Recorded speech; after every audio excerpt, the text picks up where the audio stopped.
Barsha. I hope everybody is safe and sound. Now that we are all using masks, I thought it would be great if I did a video on how to properly decontaminate a mask. In the past, we had the luxury of just using a mask as a one-time use and just throwing it out. However, in this pandemic, there is a dire shortage, and therefore there has been recent studies on how to properly decontaminate a mask. I wanted to go over this study done by Stanford, and as always, I will link it below. They've tried 5 different methods on how to decontaminate an N95 mask, 3 of which ways was successful, 1 of which way I recommend, and I have tried myself, and 2 of which ways was not successful. When I say properly decontaminate a mask, it consists of 3 things. Number 1, it has to eliminate the virus effectively. Number 2, it has to be safe enough for us to reuse. And number 3, it has to be able to maintain the filtration mechanisms of the mask, right?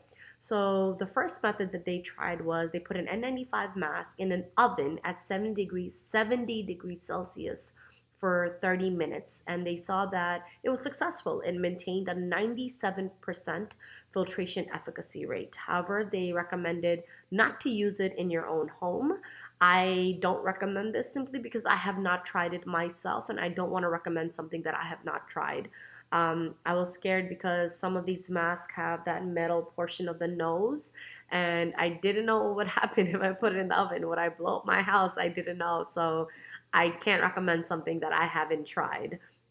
Number 2, in the study, they saw that if you put it in a UV light for 30 minutes, it eliminated the virus. It was safe to use, and its filtration efficacy was 96%. With that, I want to touch upon a topic, which is nowadays on my Facebook while I'm scrolling, I see so many ads for UV filtration, that you can put your phone in a machine for 3 minutes. You can put your keys in and it will eliminate the virus. I don't recommend it because I feel like a lot of these companies have just started 2 days ago, and they're just cashing in on the panic and the fear that people have in this pandemic. And it may all just be a gimmick. Maybe it does nothing, and now you have a false sense of security, and now you're not properly disinfecting your phone and your keys as you would have normally because you think this machine works. Unless you can show me an authentic seller, an authentic manufacturer that has been around for 10, 20, 30 years, I would not recommend buying these random new companies that just popped up. So please keep that in mind.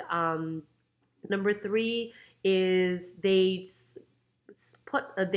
tested the N95 mask with the hot vapors of boiling water for 10 minutes, and that maintained its filtration efficacy about 95%. And that's what I use, and I will show it to you shortly. I feel like it's very effective, it's very safe, and it's easy to do in the home.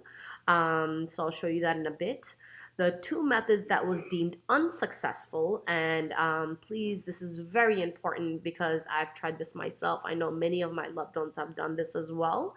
About a month ago, I was cleaning my mask with alcohol wipes. I was cleaning with some chlorine-based disinfectant, and I remember when I did it and I reused it, it had such toxic fumes, and I was like, I can't breathe in this. This cannot possibly be right. So I threw it out right away.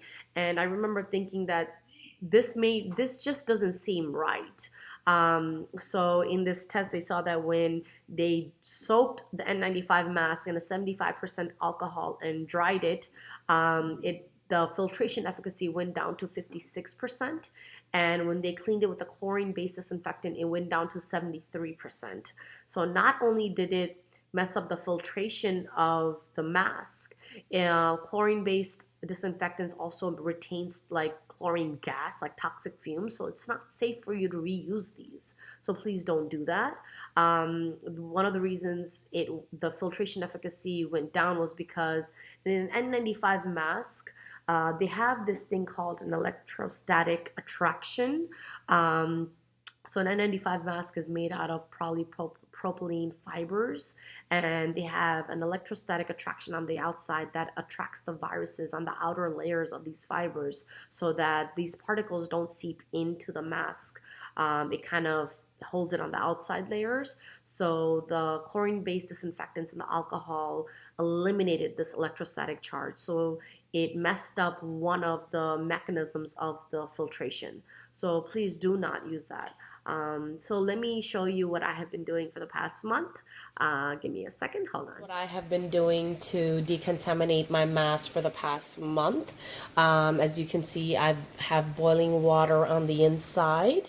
Once it's boiling and the steam comes out, I steam it for 5 minutes on this side, and then I change over to this side and put it for 5 minutes on this side so that the steam can hit both sides for 5 minutes for a total of 10 minutes.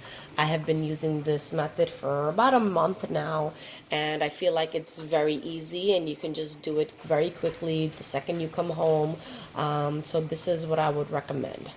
Okay, take care, guys.